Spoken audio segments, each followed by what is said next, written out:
ഒരു ടീച്ചർ തന്റെ സ്കൂളിലെ കുട്ടിയെ പട്ടിക്കൂട്ടിൽ പിടിച്ചിട്ടു എന്ന് പോലീസുകാരൻ പറയുന്നു.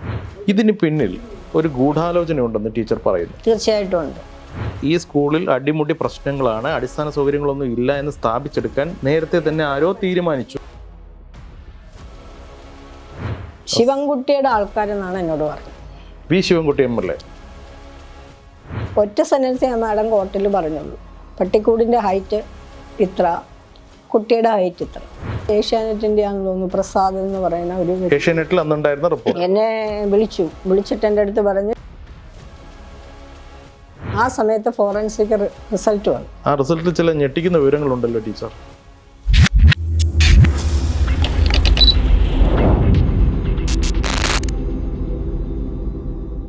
നമസ്കാരം, ഇന്റർവ്യൂവിൻ്റെ പുതിയൊരു അധ്യായത്തിലേക്ക് സ്വാഗതം. ഇന്ന് നമ്മോടൊപ്പം അതിഥിയായി ചേരുന്നത് ഒരു അധ്യാപികയാണ്. ശശികല എന്നാണ് അവരുടെ പേര്. ഒരുപക്ഷെ ആ പേര് പറഞ്ഞു കഴിഞ്ഞാൽ കേരള സമൂഹം ആ അധ്യാപികയെ പെട്ടെന്ന് തിരിച്ചറിയണം എന്ന് നിർബന്ധമില്ല. ഒരുപക്ഷെ ആ അധ്യാപികയുമായി ബന്ധപ്പെട്ട ഒരു വിവാദം അതൊരു പക്ഷെ പറയുകയാണ് എന്നുണ്ടെങ്കിൽ കേരള സമൂഹത്തിലെ ഓരോ കൊച്ചുകുട്ടി പോലും ചിലപ്പോൾ അധ്യാപികയെ തിരിച്ചറിഞ്ഞു എന്ന് വരാം. ഒരു കുഞ്ഞിനെ, ഒരു സ്കൂൾ വിദ്യാർത്ഥിയെ പട്ടിക്കൂട്ടിൽ അടച്ചു. 10 വർഷം മുൻപ് ഇതുപോലെ ഒരു സെപ്റ്റംബർ 29 നാം കേട്ട കഥയാണ്. കേരളം ഞെട്ടലോടെ കേട്ട ആ കഥയുടെ, ആ ഫാബ്രിക്കേറ്റഡ് സ്റ്റോറിയുടെ എന്ന് തന്നെ പറയാം, അതിൻ്റെ പിന്നിൽ എന്തായിരുന്നു വാസ്തവത്തിൽ നടന്നത്, എന്തായിരുന്നു അതിൻ്റെ സത്യാവസ്ഥ? ശശികല ടീച്ചർ നമ്മോട് സംസാരിക്കുന്നു. Welcome teacher, welcome to interview. എല്ലാവർക്കും നമസ്കാരം. ടീച്ചറിൻ്റെ മുഴുവൻ പേരെന്താണ്? ഈ സംഭവത്തിന് ആസ്പദമായ സ്കൂൾ, അവിടുത്തെ കുട്ടികൾ, അതേക്കുറിച്ചൊന്ന് പറയൂ. എൻ്റെ പേര് ശശികല രവീന്ദ്രൻ എന്നാണ്. സ്കൂളിൻ്റെ പേര് ജവഹർ ഇംഗ്ലീഷ് മീഡിയം, പാതിരിപ്പള്ളി. അവിടെ 1991 സ്റ്റാർട്ട് ചെയ്ത ഒരു സ്കൂളാണ്. ചെറിയ നഴ്സറി ക്ലാസ് തൊട്ട് തുടങ്ങി ഒരു 25 വർഷമൊക്കെ എത്തിയപ്പോഴത്തേക്കും 7th സ്റ്റാൻഡേർഡ് വരെ അതിനെ കൊണ്ട് എത്തിക്കാൻ സാധിച്ചു. അത് തീർച്ചയായിട്ടും ആ നാട്ടുകാരുടെ സഹകരണം കൊണ്ട് തന്നെയാണ് എനിക്ക് അതുവരെ എത്തിപ്പെടാൻ സാധിച്ചത്.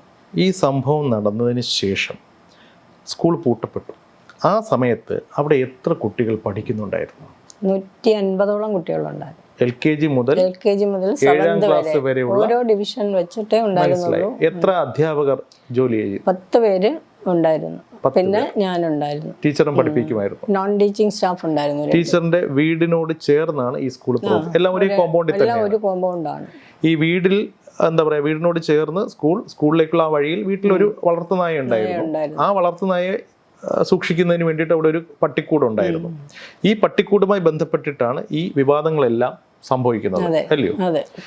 അന്ന്, അതായത് കൃത്യമായി പറഞ്ഞു കഴിഞ്ഞാൽ 2014 സെപ്റ്റംബർ 29 രാവിലെ എന്ത് സംഭവിച്ചു? രാവിലെ പതിവ് പോലെ സ്കൂള് സ്റ്റാർട്ട് ചെയ്തു. ടീച്ചേഴ്സൊക്കെ അറ്റൻഡൻസ് എടുക്കാൻ ക്ലാസ്സിലേക്ക് പോയി. ഒരു 10 മണിയോടെ എല്ലാവരും അറ്റൻഡൻസ് ഓഫീസ് റൂമിലേക്ക് കൊടുത്തു വിട്ടു. അത് ജസ്റ്റ് ഞാൻ ചെക്ക് ചെയ്തു ആബ്സെൻറ്റീസ് ആരൊക്കെയാണെന്നൊന്ന് ജസ്റ്റ് നോക്കും ഡെയിലി. അപ്പോൾ അതേപോലെ നോക്കി. അതിനുശേഷം എനിക്ക് അന്നൊരു ഗസ്റ്റ് ഉണ്ടായിരുന്നു വീട്ടിൽ. അപ്പോൾ അത് കാരണം അന്ന് സ്കൂളിലേക്ക് അതിൽ കൂടുതൽ സ്കൂളിലോട്ട് പോയി നോക്കാനുള്ള ഒരു അവസരം അന്ന് ഉണ്ടായിരുന്നില്ല. അപ്പോൾ ആ സമയത്ത് ഒരു 10 മണി കഴിഞ്ഞു, 10-10:15 ആയപ്പോൾ ഞാനും എൻ്റെ ഹസ്ബൻഡും കൂടെ പരുത്തിപ്പാറ ഒരു മോർ എന്ന് പറയുന്ന ഒരു ഷോപ്പ് വരെ പോകാൻ വേണ്ടി പോയി. അപ്പോൾ ആ മോറിലേക്ക് ഞാൻ കയറാൻ തുടങ്ങിയപ്പോൾ എൻ്റെ ഒരു സ്റ്റുഡൻറ്റ് എന്നെ വിളിച്ചു. ഓൾഡ് സ്റ്റുഡൻറ്റ് എന്നെ വിളിച്ചിട്ട് പറഞ്ഞു, ഞാൻ ഇന്നലെ അവിടെ വന്നിരുന്നു മാഡം, സാറും ഉണ്ടായിരുന്നില്ല, മാഡവും ഉണ്ടായിരുന്നില്ല, ഞാൻ നാളെ ഒരു ജോലിക്ക് കയറുകയാണ്, അപ്പം ഞാൻ അതിന് ഒരു അനുഗ്രഹം വാങ്ങിക്കാൻ വന്നതാണെന്ന് പറഞ്ഞു. പീപ്പിൾസ് ചാനലിലാണ് ജോലിക്ക് കയറുന്നത്, കൈരളി പീപ്പിൾ ചാനലിലാണ് ജോലിക്ക് കയറുന്നത്. അപ്പം ഞാൻ അവന് ഓൾ ദ ബെസ്റ്റ് ഒക്കെ പറഞ്ഞു. എന്നിട്ട് ഞാൻ ഷോപ്പിൽ കയറി. അത്യാവശ്യം എനിക്ക് കുറച്ച് അവിടുന്ന് മീറ്റ്, ഫിഷൊക്കെ വാങ്ങേണ്ട ആവശ്യമുണ്ടായിരുന്നു ഗസ്റ്റ് കാരണം. അപ്പോൾ അത് വാങ്ങി എന്നെ തിരിച്ചു കൊണ്ടുവന്ന് വീടിൻ്റെ അവിടെ ഡ്രോപ്പ് ചെയ്തിട്ട് ഹസ്ബൻഡ് സിറ്റിയിൽ വേറെ ആവശ്യത്തിനായിട്ട് പോയി. ശരി. അതിനെ കൊണ്ടുവന്ന് ഞാൻ വീട്ടിൽ വന്നു. ഈ സാധനമൊക്കെ ഞാൻ കൊണ്ട് കിച്ചണിൽ വെച്ചു. അതിന് കിച്ചണിൽ വെച്ച് ഒന്ന് ഫിഷൊക്കെ എടുത്തൊന്ന് ഫ്രഷപ്പ് ആക്കി വെച്ചപ്പോഴത്തേക്കും ഗേറ്റിൽ ആരോ തട്ടണ കണ്ടു. കാരണം അപ്പം ഞങ്ങളുടെ ഗേറ്റ് എന്ന് പറയുന്നത് സ്കൂൾ ടൈമിലും അല്ലാത്തപ്പോഴും അടച്ചിട്ടേക്കുന്നതാണ് എപ്പോഴും. സ്കൂളിനും വീടിനും കൂടെ ഒരേ ഗേറ്റ് ആണ്. 2 ഗേറ്റ് ഉണ്ട് എങ്കിലും മെയിൻ ഗേറ്റ് രണ്ടിനും കൂടെ പോസിബിൾ ആയിട്ടുള്ള ഗേറ്റ് ആണ് എപ്പോഴും തുറക്കുകയും അടയ്ക്കുകയും ചെയ്യണം. അപ്പോൾ അത് ക്ലോസ് ചെയ്തിട്ടിരുന്നു. അപ്പോൾ അവിടെ വന്ന് തട്ടണ സൗണ്ട്, ബെല്ലുണ്ടായിരുന്നു അവിടെ. ബെല്ലടിക്കണ സൗണ്ട് കേട്ടുകൊണ്ട് ഞാൻ വീടിൻ്റെ ഡോറ് തുറന്ന് ഇറങ്ങി ചെന്നപ്പോൾ അവിടെ 2 പോലീസുകാർ നിൽക്കുന്നു. അപ്പം ഞാൻ ആ ഗേറ്റിൻ്റെ അടുത്തേക്ക് ചെന്നിട്ട് ഞാൻ അവരോടത്ത് എന്താ കാര്യമെന്ന് ചോദിച്ചു. അന്നേരം അവരെന്നോട് ഇങ്ങോട്ട് ചോദിച്ചു എന്താ ഇവിടെ ഒരു ഇഷ്യൂ നടന്നത്. പോലീസുകാർ ഇങ്ങോട്ട് ചോദിച്ചു എന്താ ഇവിടെ ഒരു ഇഷ്യൂ നടന്നതെന്ന് ചോദിച്ചു. അപ്പം ഞാനിങ്ങനെ ആലോചിച്ച് നിന്ന് അതെ എന്ന് സാറെന്ന് ഞാൻ അങ്ങോട്ട് ചോദിക്കുന്ന അവരോട് എന്താണ് സാറ് പറയണത്, എന്നത്തെ കാര്യമാണ് പറയണത്. അപ്പം ഞാൻ പറഞ്ഞു ഞാനൊരു അരമണിക്കൂറായിട്ട് ഞാൻ പുറത്ത് പോയിരിക്കുകയായിരുന്നു, എന്തെങ്കിലും നടന്നോന്ന് ഞാൻ ടീച്ചേഴ്സിനോടൊന്ന് ചോദിച്ചിട്ട് ഞാൻ പറയാം. അന്നേരം എന്നോട് പറഞ്ഞ് ഇന്നല്ല 3-4 ദിവസം മുൻപാന്ന്. അപ്പം ഞാൻ പറഞ്ഞു 3-4 ദിവസം മുൻപെന്ന് മാത്രമല്ല ഇവിടെ ഒരു ഇഷ്യൂ നടന്നതായിട്ട് അങ്ങനെ പ്രത്യേകിച്ച് സാറ് വന്ന് അന്വേഷിക്കേണ്ട ഒരു ഇഷ്യൂ ഒന്നും ഇവിടെ ഉണ്ടായതായിട്ട് എൻ്റെ അറിവിലില്ല എന്ന് പറഞ്ഞു.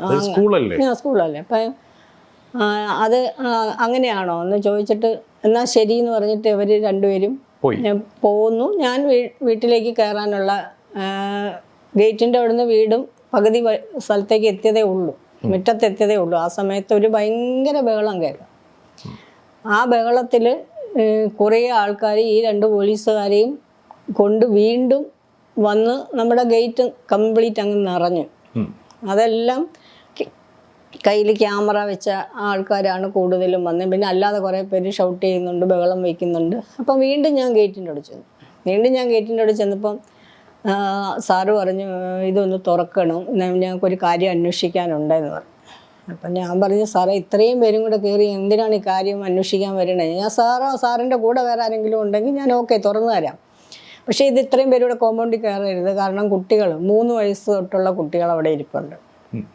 അവർ പേടിച്ചു പോകും ഈ ബഹളം കേട്ടാൽ. ഇപ്പം തന്നെ അവർക്ക് പേടിയാവും, കാരണം ഈ ബഹളം കേൾക്കുന്നുണ്ടാവും അവർ. അപ്പം സാറ് എന്നെ ഞാൻ തുറന്നു തരാമെന്ന് പറഞ്ഞു. അങ്ങനെ ഞാൻ ആയെ വിളിച്ചു, അവർ കീ കൊണ്ടു തന്നു. ഞാൻ തന്നെ അത് തുറന്നു. ഞാൻ തുറന്നപ്പോഴത്തേക്കും ഈ സാറ് 2 പേര് കയറിയതിനോടൊപ്പം തന്നെ കുറേ ആൾക്കാരും കൂടെ ഉള്ളിൽ കയറി. അല്ല, ചാനലിന്റെ ആൾക്കാരുണ്ടായിരുന്നു, വിഷ്വൽ മീഡിയ ഉണ്ടായിരുന്നു. അല്ലാതെ വന്നത് നാട്ടുകാർ എന്ന വ്യാജേനയാണോ? നമുക്ക് അങ്ങനെ വലിയ പരിചയമുള്ള ആൾക്കാരെ ഒന്നും ആ കൂട്ടത്തിൽ പെട്ടെന്ന് കണ്ടില്ല. അപ്പം അങ്ങനെ കയറി വന്നു. അപ്പം മുറ്റത്ത് നിന്നുകൊണ്ട് തന്നെ ഇവർ എൻ്റെ ഫോട്ടോസ് എടുക്കുന്നു. മീഡിയയിൽ നിന്ന് വന്ന ആൾക്കാർ എൻ്റെ ഫോട്ടോസ് എടുക്കുന്നു, ഒന്നും പറയുന്നില്ല. അപ്പം ഞാൻ അങ്ങോട്ട് ചോദിക്കുന്നുണ്ട് എന്തിനാ നിങ്ങൾ വന്നത്, എന്തിനാ നിങ്ങൾ ഇത് എടുക്കണേന്ന് ചോദിക്കുന്നു. അപ്പോൾ അതിൽ ഒരു പെൺകുട്ടി ഉണ്ടായിരുന്നു, അത് പറഞ്ഞു ഒരു ഇഷ്യൂ ഉണ്ട് ഇവിടെ, അതിന് വന്നു. അപ്പം ഞാൻ പറഞ്ഞു ഞാൻ അറിയാത്തൊരു ഇഷ്യൂ ഈ കോമ്പൗണ്ടിൽ എന്താ ഉള്ളത് എന്ന് ചോദിച്ചു. എന്നിട്ട് ഞാൻ ആയയുടെ അടുത്ത് പറഞ്ഞ് എൻ്റെ മൊബൈലിൽ ഞാൻ എടുപ്പിച്ചിട്ട് ഞാൻ തിരിച്ച് ഇവരുടെ ഫോട്ടോസ് ഞാൻ എടുത്തു മുറ്റത്ത് നിൽക്കുന്നത്. അപ്പോൾ അവരെന്നോട് ഷൗട്ട് ചെയ്യാൻ തുടങ്ങി, അതെങ്ങനെ ഞങ്ങളുടെ പിക്ചർ എടുക്കാൻ പറ്റില്ല, ഫോട്ടോസ് എടുക്കാൻ പറ്റില്ല, മാധ്യമപ്രവർത്തകരുടെ ചിത്രം എടുക്കാൻ പാടില്ല. അപ്പോൾ ഞാൻ ചോദിച്ചു അതെന്ത് മര്യാദയാ, എൻ്റെ കോമ്പൗണ്ടിൽ കയറി വന്ന് എൻ്റെ ഫോട്ടോസ് എടുക്കണു, നിങ്ങൾ ഇവിടുത്തെ വിഷ്വലുകളെല്ലാം എടുക്കണം. അപ്പം ഞാൻ തിരിച്ച് നിങ്ങൾ ആരാണ് എൻ്റെ കോമ്പൗണ്ടിൽ കയറിയതെന്നെങ്കിലും എനിക്കൊരു പ്രൂഫ് വേണ്ടേ. അപ്പം അതിനാണ് ഞാൻ എടുക്കണത്. അങ്ങനെ ഞാൻ കുറച്ച് ഫോട്ടോസ് എടുത്തപ്പോൾ ഈ പോലീസ് ഉദ്യോഗസ്ഥർ എന്നോട് പറയുന്നുണ്ട് ടീച്ചർ കയറി വാ, ഓഫീസിലേക്ക് വാ എന്ന് പറഞ്ഞു. അങ്ങനെ കുറച്ച് സ്റ്റെപ്പ് കയറി മേളിൽ കയറണം ഓഫീസിന്. അങ്ങനെ ഞങ്ങൾ സാറ് വിളിച്ചു, ഞാനും കൂടെ ചെന്നു. ഓഫീസ് റൂം തുറന്ന് അകത്ത് കയറിയിരുന്ന സമയത്ത് ഞങ്ങളുടെ കൗൺസിലർ വന്നു. ആ വാർഡിലെ കൗൺസിലർ, കൊടപ്പനക്കുന്ന് വാർഡിലെ കസ്തൂരി എന്നാണ് കൗൺസിലറുടെ പേര്. വന്ന് അവിടെ ഇരുന്നു. വന്നിരുന്നിട്ട് പിന്നെ ഒരു പാർട്ടി പ്രവർത്തകരാണെന്ന് തോന്നുന്നു 2-3 പേര്, ഞങ്ങളുടെ ഏരിയയിലുള്ളവർ തന്നെയാണ്. CPM-കാർ വന്നു. അങ്ങനെ ഇവിടെ വന്ന് കുറച്ച് 3-4 പേര് നിന്നു. അപ്പോഴും ഞാൻ ചോദിക്കുന്നു, പോലീസുകാരോട് ഞാൻ ചോദിക്കുന്നു, സാറേ എന്താ പ്രശ്നം, എന്തിനാ നിങ്ങൾ വന്നേന്ന് ചോദിക്കുന്നുണ്ട്. അപ്പോഴ് ഈ സ്ത്രീ അവിടെ ഇരുന്നിട്ട്, ഈ കൗൺസിലർ അവിടെ ഇരുന്നിട്ട് ഫോൺ എടുക്കണു. ഓരോ കോളിൽ ഒരു 4 കോൾ അവർ ചെയ്തു. അപ്പം ഞാൻ ഇവരൊക്കെ നിൽക്കുന്നെങ്കിൽ ഇവരെന്താ പറയുന്നതെന്നാണ് ഞാൻ ശ്രദ്ധിച്ചിരിക്കുന്നത്. കാരണം കാര്യം എന്താണെന്ന് എനിക്ക് അറിഞ്ഞുകൂടാ.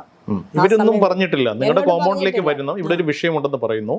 അതിനുശേഷം നാട്ടുകാരും പോലീസുകാരും എല്ലാവരും കൂടെ അകത്ത് കയറുന്നു, കൗൺസിലർ വരുന്നു. അന്നേരവും നിങ്ങളോട് പറയുന്നില്ല കാര്യം എന്താന്ന് പറയുന്നില്ല. അപ്പോഴും ഞാൻ ഇവര് ഫോണിൽ എന്താ പറയണതെന്ന് ഞാൻ ശ്രദ്ധിക്കുന്നുണ്ടായിരുന്നു. അപ്പൊ ഇവര് 4 കോളും വിളിച്ചിട്ട്, ഓരോ കോളും വിളിച്ചു, പിന്നെ അടുത്ത കോള് വിളിച്ചു, 4 പ്രാവശ്യവും ഇവർ പറയുന്ന സെന്റൻസ് ഒന്നാണ്: സാർ, ഞാൻ സ്പോട്ടിൽ ഇരിക്കുകയാണ്, സംഭവം ശരിയാണ്. ഓ, അന്നേരവും എനിക്ക് കാര്യം കസ്തൂരി കൗൺസിലർ തന്നെയാണല്ലോ, ഒരു അന്വേഷണ ഉദ്യോഗസ്ഥയൊന്നുമല്ല. അല്ലല്ല, പക്ഷേ ഒരു പോലീസ് ഉദ്യോഗസ്ഥയുടെ ഭാഷയാണ്. അപ്പം ഞാൻ സ്പോട്ടിൽ ഇരിക്കുകയാണ്, സംഭവം ശരിയാണ്. ഈ 4 കോളുകളും പോയിരിക്കുന്നത് ഏതോ ഉന്നതർക്കാണെന്നുള്ളത് എനിക്ക് അവരുടെ ആ ഒരു ഫോൺ ചെയ്തതിൻ്റെ അതിനകത്തുനിന്ന് മനസ്സിലാവുന്നുണ്ട്. അപ്പോഴും ഞാൻ ചോദിക്കുന്നു, നിങ്ങൾ എന്ത് പ്രശ്നത്തെക്കുറിച്ചായി പറയണേ? ഞാനറിയാത്ത ഒരു ഇഷ്യൂ എന്താ ഇവിടെ ഉള്ളത്? നിങ്ങൾ കാര്യം പറ എന്ന് പറയുന്നുണ്ട്. ആരും, പോലീസുകാരാട്ട് മീഡിയക്കാരാട്ട് ആരും ഒന്നുമേ പറയുന്നില്ല. എന്താ ഇവിടെ സംഭവം എന്ന് അവർ പറയണില്ല. അപ്പം ഞാനിങ്ങനെ ഒരു എന്താ പറയണേ, ഒരു ഇച്ചിരി പ്രസന്നമായിട്ട് തന്നെയാണ് ഞാൻ ഇവരോട് കാര്യങ്ങൾ ചോദിക്കുന്നത്. കാരണം എനിക്ക് ദേഷ്യമോ അങ്ങനെയുള്ള കാര്യങ്ങൾ വരണില്ല അപ്പോഴേ. കാരണം ഞാനൊന്നും ചെയ്തിട്ടില്ല എന്നുള്ളത് എനിക്ക് ഉറപ്പുള്ള കാര്യമാണ്. അപ്പം പിന്നെ ഞാൻ വേറൊരു ഭാവത്തിലിരിക്കേണ്ട ആവശ്യമില്ല. അങ്ങനെ ഞങ്ങൾ സംസാരിച്ചുകൊണ്ടിരിക്കുമ്പം ഒരു 2 പേര്, എനിക്ക് യാതൊരു പരിചയവും ഇല്ലാത്ത 2 പേര് ഓഫീസ് റൂമിൻ്റെ നേരെ ഫ്രണ്ടിൽ കൂടെ മുകളിലോട്ട് സ്റ്റെപ്പുണ്ട്. ആ സ്റ്റെപ്പ് വഴി മുകളിലോട്ട് കയറി പോകുന്നു. അതെനിക്ക് ജനലിൽ കൂടെ കാണാം. അന്നേരം ഞാൻ അവിടെ നിന്ന് SIയുടെ അടുത്ത് പറയുന്നുണ്ട്, സാറ് 2 പേര് ഇതേ മുകളിൽ ക്ലാസ്സിൽ കയറി പോകണല്ലോ. അപ്പോൾ സാറൊന്നും മിണ്ടണില്ല. കാരണം ചാനലുകാർ നിൽപ്പുണ്ട്, ക്യാമറയുണ്ട്, അവരാരും ഒന്നും മിണ്ടില്ല. അപ്പം ഞാൻ തന്നെ ആ ഓഫീസിൽ നിന്ന് പുറത്തിറങ്ങി. ഞാൻ ഇറങ്ങിയപ്പോഴത്തേക്ക് ഇവർ മുകളിൽ നിന്ന് 2 കുട്ടികളെ 2 കൈയിലും പിടിച്ച് താഴോട്ടിറങ്ങി വരുന്നു. കുട്ടികളെ പിടിച്ചു. അപ്പം എനിക്ക് പെട്ടെന്ന് ഓർമ്മ വന്നത്, മുകളിലോട്ട് കയറി പോകുമ്പം ആ 2 ക്ലാസ്സിൽ നിൽക്കുന്നത് പുതിയ ടീച്ചേഴ്സായിരുന്നു, ആ വർഷം വന്ന ടീച്ചേഴ്സാണ്. അപ്പം ഇവരുടെ അടുത്ത് നിന്ന് ആരെന്ത് ചോദിച്ചാലും ഇവർക്കൊന്നും രക്ഷിതാക്കളാണോന്നൊന്നും അറിയില്ലല്ലോ. അപ്പം ഇവര് ചിലപ്പോൾ എന്തെങ്കിലും, ഞാൻ ഇതൊക്കെ ചിന്തിച്ച് ഇറങ്ങിയപ്പോഴേക്കും ഇവർ തിരിച്ചിറങ്ങി. അപ്പം അവരോട് ഞാൻ കൈ ചൂണ്ടി സംസാരിച്ചു, ദേഷ്യപ്പെട്ടു. നിങ്ങൾ ആരാണ്? ഈ കുട്ടികളുടെ ആരാണ്? ഈ കുട്ടികളുടെ പേരൻസ് അല്ലല്ലോ നിങ്ങൾ ഈ കുട്ടികളെ ഇവിടെ കൊണ്ടുപോകണം എന്ന് പറഞ്ഞ് ഞാൻ അപ്പോഴത്തേക്ക് എനിക്ക് സ്വാഭാവികമായിട്ടും എനിക്ക് ദേഷ്യം വന്നു. ആ ദേഷ്യം അപ്പൊ ഇവരാരും ഇട്ട് അനങ്ങണമില്ല, പോലീസുകാരുൾപ്പെടെ അവിടെ നിൽപ്പുണ്ട്, ആരും അനങ്ങുന്നുമില്ല. അപ്പോഴും ഞാൻ അവരോട് ദേഷ്യപ്പെട്ടത്, ചാനലുകാർ വേഗം ഷൂട്ട് ചെയ്ത് ഇവരിങ്ങനെയാണ് വന്ന ഉദ്യോഗസ്ഥരോട് പെരുമാറിയത്, ഇങ്ങനെയാണെന്നാണ് ഞാൻ പിന്നീട് ചാനലിൽ കാണുന്നത് ദിവസങ്ങൾക്ക് ശേഷം. അങ്ങനെ അവരവിടെ വെച്ച് കുട്ടികളെ വിട്ടു. അവർ താഴേക്ക് ഇറങ്ങിപ്പോയി കുട്ടികൾ മേളിൽ ക്ലാസ്സിൽ പോയി. അതിനോടൊപ്പം അവിടുത്തെ ഉള്ളൊരു പേരന്റും വന്നു. അവിടെ ഒരു സീൻ ക്രിയേറ്റ് ചെയ്യാൻ വേണ്ടിയിട്ടായിരുന്നു എന്നുള്ളത് നമുക്ക് അറിയില്ലല്ലോ. നമ്മള് പരിചയമില്ലാത്തൊരു ക്ലാസ്സിൽ കയറി കുട്ടികളെ വിളിച്ചിറക്കുന്ന കണ്ടപ്പോൾ നമ്മൾ സ്വാഭാവികമായിട്ട് ദേഷ്യപ്പെട്ടു. ശരി, അത് കഴിഞ്ഞിട്ട് എന്ത് സംഭവിച്ചു? അത് കഴിഞ്ഞപ്പം പിന്നെ സർക്കിൾ വന്നു, CI വന്നു. അപ്പം കുറേ ആൾക്കാർ ഓഫീസ് റൂമിനകത്ത് നിറഞ്ഞു. അപ്പോൾ ആ സമയത്ത് സർക്കിൾ എന്നോട് പറയുന്നുണ്ട്, എൻ്റെ മുമ്പിൽ നിൽക്കുന്ന വ്യക്തി. അപ്പം ഇത്രയും ബഹളങ്ങളൊക്കെ നടന്നപ്പോഴത്തേക്കും എൻ്റെ ഹസ്ബൻഡ് പുറത്തു പോയിരിക്കുകയായിരുന്നല്ലോ. പുള്ളി തിരിച്ചു വന്നു. വീടിനകത്തോട് തന്നെ ഓഫീസ് റൂമിൽ എൻ്റർ ചെയ്യാം. പുള്ളി അവിടെ വന്ന് നിൽക്കുന്നത് ഞാൻ കാണുന്നുണ്ട്. അപ്പം ഈ പോലീസുകാർ അങ്ങനെ നിൽക്കുകയാണ്. ഇവർ വന്നു. അപ്പോൾ ഈ സർക്കിൾ എന്നോട് പറയണു, ADM നിൽക്കുന്നു. ഇങ്ങനെ കാണിച്ചിരുന്നു എന്നെ. എൻ്റെ മുമ്പിൽ നിൽക്കുവാ സാറ്. പക്ഷെ ഞാനിങ്ങനെ പലരോട് സംസാരിക്കുന്നതുകൊണ്ട് എനിക്ക് അറിയാൻ പറ്റണില്ല, എനിക്ക് ആളിനെ മനസ്സിലായില്ല. സത്യത്തിൽ ADM എന്താന്ന് പോലും ഞാൻ ആ സമയത്ത് എൻ്റെ ഒരു ഓർമ്മയിലൊന്നും വരണില്ല. പക്ഷേ ഏതോ ഉദ്യോഗസ്ഥനാണെന്ന് മനസ്സിലായി. അപ്പം ഞാൻ സർക്കിൾ അങ്ങനെ പറയുന്ന കണ്ടപ്പോൾ ഞാൻ പെട്ടെന്ന് സാറിൻ്റെ അടുത്ത് തിരിഞ്ഞിട്ട് ഞാൻ ചോദിച്ചു, സാറേ എന്താ ഇവിടെ പ്രശ്നം? എന്തിനാ ഇത്രയും ആൾക്കാർ ഇവിടെ കൂടി വന്നിരിക്കുന്നത്? കാര്യം എന്താണ്? എനിക്കറിയുന്നില്ലല്ലോ കാര്യം എന്താണെന്നുള്ളതെന്ന് പറയുന്നുണ്ട്. അപ്പം സാറും പ്രത്യേകിച്ചൊന്നും പറയുന്നില്ല. എന്നിട്ട് പിന്നീട് ഒരു 2-3 മിനിറ്റ് അപ്പോൾ പലരോട് ഞാൻ ചോദിച്ചു. അപ്പോൾ സാറിൻ്റെ അടുത്ത് പറഞ്ഞു, അതെ മാഡം, ഇവിടെ നിന്ന് ഇങ്ങനെ നമ്മൾ സംസാരിച്ചുകൊണ്ടിരുന്ന പ്രശ്നമാണ്. പുറത്ത് നിൽക്കുന്ന ആൾക്കാരൊക്കെ അത്ര നല്ല ഇതിലല്ല നിൽക്കുന്നത്. അതുകൊണ്ട് നമുക്ക് ഇവിടെ നിന്ന് ടീച്ചർ നമുക്ക് ഇവിടെ നിന്ന് മാറണം. കാര്യം പറയണില്ല. ആരും പറയണില്ല. ഇവിടെ എന്തോ ജനക്കൂട്ടം വയലന്റ് ആണ്, നമുക്ക് ഇവിടെ മാറണം. മാത്രമേ ഉള്ളൂ. അപ്പൊ ഞാൻ സാറിന്റെ അടുത്ത് പറഞ്ഞു, സാറെ കാര്യം പറ, ഇത്രയും ആൾക്കാർ വന്ന് ഇവിടെ ബഹളം ഉണ്ടാക്കിയ, ഇവിടെ കൊച്ചു കുട്ടികൾ ഇരിക്കുന്നു, അവരിപ്പം മേളിൽ ജനലിൽ കൂടെ കണ്ടോണ്ടിരിക്കുക താഴത്തെ ബഹളം, ഇങ്ങനെ എന്തിനാണ് സ്കൂളിനകത്ത് പ്രശ്നം ഉണ്ടാക്കണേ, കാര്യം ഉണ്ടെങ്കിൽ അന്വേഷിക്കാൻ വന്നാൽ പോരെ ഉദ്യോഗസ്ഥരെന്നൊക്കെ ഞാൻ ഈ സാറിനോട് സംസാരിക്കുന്നുണ്ട്. അപ്പോഴാണ് സാർ എൻ്റെ അടുത്ത് പറയണത്, നമുക്ക് ഇവിടുന്ന് മാറണം, ഇവിടെ നിന്ന് കഴിഞ്ഞാൽ ഇവരെല്ലാം നശിപ്പിക്കും, അങ്ങനെയാണ് ഇങ്ങനെയാണെന്നൊക്കെ സാറ് കുറേ കാര്യങ്ങൾ പറയും. അപ്പം ഞാൻ പറഞ്ഞു, ശരി സാർ അങ്ങനെയാണ് പറയണമെങ്കിൽ ഞാൻ എങ്ങോട്ടാണ് വരേണ്ടത്, പോലീസ് സ്റ്റേഷനിലാണോ, ഞാൻ വരാം എന്ന് പറയുന്നുണ്ട്. അപ്പോൾ ഇവർ പോകാൻ എന്നാ റെഡി എന്ന് പറഞ്ഞ് പോകാൻ വേണ്ടി ഇവർ ഓരോരുത്തരായിട്ട് ഓഫീസ് റൂമിൽ നിന്ന് പുറത്തോട്ട് ഇറങ്ങുമ്പം എനിക്ക് ഓഫീസ് റൂം അകത്ത് നിന്ന് പൂട്ടണം, എന്നിട്ട് എൻ്റെ വീടിനകത്തൂടെ എനിക്ക് പുറത്തിറങ്ങി വരേണ്ടത്. അപ്പം ഞാനത് പൂട്ടാൻ ശ്രമിച്ചപ്പം അത് പറ്റൂല, വീട്ടിനകത്ത് കയറിയിട്ട് ലോക്ക് ചെയ്യാൻ പറ്റില്ല എന്നുള്ളൊരു ഷൗട്ടിങ് അവിടെ നടന്നു. അപ്പം ഞാൻ പറഞ്ഞു, ഞാൻ ഇങ്ങോട്ട് ഓടിപ്പോകില്ല, ബാക്കിലൂടെ ഓടിപ്പോകാൻ സ്ഥലം ഡോറും ഇല്ല, ഞാൻ ഇതുവഴി ഇറങ്ങി വരും, ഇനി അത് പേടിയാണെന്നുണ്ടെങ്കിൽ അപ്പോഴത്തെ ഒരു ലേഡീസ് കോൺസ്റ്റബിളും അവിടെ വന്നു, പിന്നെ പേടിയാണെന്നുണ്ടെങ്കിൽ എൻ്റെ കൂടെ ഇറങ്ങുക. അങ്ങനെ ഈ ADM-ഉം കോൺസ്റ്റബിളും പിന്നെ ഈ സർക്കിള്, അങ്ങനെ 3-4 പേര് എൻ്റെ കൂടെ റൂമിനകത്തേക്ക് ഇറങ്ങി വന്നു. അപ്പൊ ഞാൻ സാറിനോട് ചോദിക്കുന്നുണ്ട്, സാറേ ഞാനിവിടെ നിൽക്കുമ്പോൾ ഇത്രയും ബഹളം നടക്കുന്നു, ഞാൻ ഈ ഓഫീസ് റൂം തുറന്നിട്ടിട്ട് ഇറങ്ങിയ ഇതിനകത്തിരിക്കുന്ന പേപ്പർ ഉൾപ്പെടെ ഇവർ നശിപ്പിച്ച് കളയില്ലേ, ഞാൻ തിരിച്ചു വരുമ്പോൾ ഒന്നും ഇല്ലെങ്കിൽ ഞാൻ ആരോടാ ക്വസ്റ്റ്യൻ ചോദിക്കുന്ന ആരോടാ എന്ന് പറഞ്ഞിട്ടാണ് ഞാൻ അകത്തൂടെ ഇറങ്ങിയാലേ പറ്റുള്ളൂ എന്ന് നിർബന്ധം പിടിച്ചു. ഇറങ്ങി താഴെ വന്നു, ഫ്രണ്ട് റൂം തുറന്നു, വെളിയിലേക്കുള്ള റൂം തുറന്നു. അവിടെ നിന്നപ്പോൾ ഞാൻ സാറിനോട് വീണ്ടും ചോദിച്ചു, സാറേ എന്തിനാ ഇത്രയും ആൾക്കാർ വന്ന് ബഹളം ഉണ്ടാക്കണം, എന്തിനാ, കാര്യം എന്താണെന്ന് പറ. അപ്പോഴും ഇവരെല്ലാം പറയുന്ന കാര്യം ഒന്നാണ്, ഇവിടെ ഒത്തിരി നേരം നിൽക്കരുത്, നിന്ന് കഴിഞ്ഞാൽ പിന്നെ എല്ലാം ഇവർ നശിപ്പിക്കും, പ്രശ്നങ്ങളുണ്ടാക്കും. അപ്പം ഞാൻ സാറിനോട് പറഞ്ഞ എന്താണെന്ന് വെച്ചാൽ, സാറേ ഇവർ ഇവിടെ ഇട്ട് എന്നെ തല്ലിക്കൊല്ലണേ കൊന്നോട്ട്, ഞാൻ റെഡിയാണ്, കാരണം തെറ്റ് ചെയ്യാതെ ഒരാളിനെ അവൻ എൻ്റെ സ്കൂളിൻ്റെ മുറ്റത്ത് വെച്ചല്ലേ നിന്ന് നടക്കണേ, അവർക്ക് ചെയ്യണമെങ്കിൽ അങ്ങനെ ചെയ്തോട്ടെ, പക്ഷെ നമുക്ക് കാര്യം എന്താണെന്ന് നമുക്ക് അറിയണ്ടേ. വീണ്ടും സാർ ഇത് തന്നെ പറഞ്ഞു, ടീച്ചറെ അറസ്റ്റ് ചെയ്യുകയൊന്നും അല്ല, നമുക്ക് ഇവിടുന്ന് മാറി ഇതിനെ കുറിച്ച് സംസാരിക്കാം. വിഷയം അറിയണേ ഇല്ല ഞാൻ. അപ്പൊ ഞാൻ പുറത്തിറങ്ങി ഈ സിറ്റ് ഔട്ടിൻ്റെ അവിടെ ഇറങ്ങി, അപ്പൊ അവിടെ നിറയെ ചാനലുകാർ നിൽക്കുക, എത്ര കുറെ പേരുണ്ട്. ഇറങ്ങി നിന്നിട്ട് ഞാനൊരു ടീച്ചറിനോട് പറഞ്ഞു, താഴെ നിന്നുള്ള കുട്ടികളെ ഇങ്ങനെ കൊണ്ടുവരാൻ പറഞ്ഞു. അപ്പം അതിൻ്റെയും എൻ്റെ വീടിൻ്റെയും താഴെ ഒരു കോമ്പൗണ്ടും കഴിഞ്ഞ് അടുത്തൊരു സ്കൂൾ ബിൽഡിംഗ് ഉണ്ട്, അത് ഈ വന്നവർക്ക് ആർക്കും അറിയില്ല. അപ്പോൾ അവിടുന്ന് കുട്ടികളെ ഇങ്ങനെ വിളിക്കാൻ പറഞ്ഞ് അവിടുന്ന് ഒരു ടീച്ചർമാർ ഓടിപ്പോയി കുട്ടികളെ എല്ലാം വിളിച്ചു കൊണ്ടുവന്ന് അവിടെ സൈഡിൽ നിർത്തി. എൻ്റെ ഉദ്ദേശം എന്ന് പറയുന്നത്, ഇവിടെ എന്തെങ്കിലും നടന്നിട്ടുണ്ടോ എന്ന് ഇവരോട് ചാനലുകാർ ചോദിക്കട്ടെ, അതായിരുന്നു എൻ്റെ ഉദ്ദേശം. പക്ഷെ ഇവരാരും ഒന്നും ചോദിച്ചില്ല, ടീച്ചർമാരോടൊന്നും ചോദിച്ചില്ല, കുട്ടികളോടൊന്നും ചോദിച്ചില്ല. ഭയങ്കര പ്രഷറായി, ഇപ്പം ഇവിടുന്ന് പോയേ പറ്റൂ എന്നുള്ള ഒരിതായി. അപ്പോൾ ഹസ്ബൻഡ് എൻ്റെ കൂടെ നിന്നിട്ട് പറഞ്ഞു, സാറ് പറയണ പോലെ കേക്ക് പോവാം. അപ്പം ഞാൻ സാറിൻ്റെ അടുത്ത് പറഞ്ഞു, സാറേ ഞാൻ വരാൻ തയ്യാറാണ്, പക്ഷേ ഇവിടെ ഇരിക്കുന്ന എല്ലാം ലേഡീസ് സ്റ്റാഫാണ്, 3 വയസ്സുള്ള കുട്ടികളുണ്ട്, എന്നെ ഏൽപ്പിച്ചിട്ട് പോയിട്ട് 2 മണിക്കൂർ പോലും ആവുന്നില്ല. ഈ കുട്ടികൾക്ക് ആരെങ്കിലും കാണാതെ വരുമോ, ഈ ലേഡീസ് സ്റ്റാഫിന് എന്തെങ്കിലും വരുമോ ചെയ്താൽ ഞാൻ ആരോട് സമാധാനം പറയും? ഈ ബഹളം കഴിയുമ്പോൾ സാറും പോകും, അപ്പം ഞാൻ ആരോട് സമാധാനം പറയും? അതുകൊണ്ട് ഇവിടെ പ്രൊട്ടക്ഷൻ ഇടാമെങ്കിൽ ഞാൻ വരാം, ഇല്ല ഞാൻ വരില്ല. സാറിനോട് പറഞ്ഞാൽ അപ്പം സാറ് എൻ്റെ വീടിൻ്റെ സിറ്റ് ഔട്ടിൽ നിന്ന് തന്നെ ഫോൺ ചെയ്ത് കഴിഞ്ഞപ്പോൾ ഒരു 7-8ഓളം പോലീസുകാർ പെട്ടെന്ന് അവിടെ നിപ്പുണ്ടായിരുന്നല്ലോ, ഇഷ്ടംപോലെ ആൾക്കാർ അവിടെ വന്ന് ഇങ്ങനെ ഉണ്ടായിരുന്നു, ഭയങ്കര ഒരു സന്നാഹം, ഞാൻ അറിയുന്നില്ലായിരുന്നു. പോലീസുകാർ വന്ന് നിരന്നു, ഒരു 6-7 പേരുണ്ടായിരുന്നു അന്നേരം. അതിനുശേഷം അവിടുന്ന് പോവാൻ മുറ്റത്ത് ഒരു ജീപ്പ് കൊണ്ടിട്ടു, പോലീസ് ജീപ്പ്. അതിൽ ഞാൻ കയറി, എൻ്റെ ഹസ്ബൻഡ് കയറാൻ തുടങ്ങിയപ്പം കൈ ഡോറിൻ്റെ ഇടയിൽ വെച്ച് അടച്ചു. പിന്നെ കൈ ബാക്കിലാണ് പുള്ളി വിരല് പോലീസ് ജീപ്പിന്റെ ബാക്കിലത്തെ ഡോർ ഉണ്ടല്ലോ, ആ ഡോർ അടച്ചപ്പം വിരൽ അതിനകത്തായിപ്പോയി. അത് പിന്നെ അന്നേരം തന്നെ ഇവിടെ പോലീസ് സ്റ്റേഷനിൽ എത്തിയപ്പോൾ തന്നെ പോലീസുകാർ കൊണ്ടുപോയി അപ്പുറത്ത് പേരൂർക്കട ഹോസ്പിറ്റലിൽ കൊണ്ടുപോയി മരുന്നൊക്കെ വെച്ച് കെട്ടി ആണ് പുള്ളി. പിന്നെ അവിടെ നിന്ന് നേരെ പോകുന്നത് പേരൂർക്കട പോലീസ് സ്റ്റേഷനിലേക്കാണ്. എന്നിട്ട് അത് സംഭവിച്ചു. അവിടെ ചെന്നു, അവിടെ ഒരു ചെയറിട്ട് കുറച്ച് അകത്തോട്ട് മാറി അവിടെ ഇരിക്കാൻ പറഞ്ഞു. ഞാൻ അവിടെ ഇരുന്നു. എൻ്റെ ഫ്രണ്ട്സ് കുറച്ച് പേര് വന്നിട്ടുണ്ടായിരുന്നു, പിന്നെ പേരൻസ് കുറേ ആൾക്കാർ വന്നിട്ടുണ്ടായിരുന്നു. അപ്പൊ ആ സമയത്ത് കുറെ സമയം അവിടെ ഇരുന്നു. അപ്പോഴും പോലീസുകാർ അവിടെ എത്തിയിട്ടും പറയുന്നില്ല എന്തിനാണ് ഒന്നും നിങ്ങൾ എനിക്ക് അറിയുന്നില്ല. അപ്പൊ ഇങ്ങനെ എല്ലാരും വന്നു, ഒരു റൗണ്ട് ആൾക്കാരൊക്കെ നിന്നു. അതിനുശേഷം എല്ലാരും അങ്ങോട്ടും ഇങ്ങോട്ടും ഒക്കെ മാറിപ്പോയപ്പോ ഒരു പോലീസുകാരൻ എൻ്റെ അടുത്ത് വന്നു.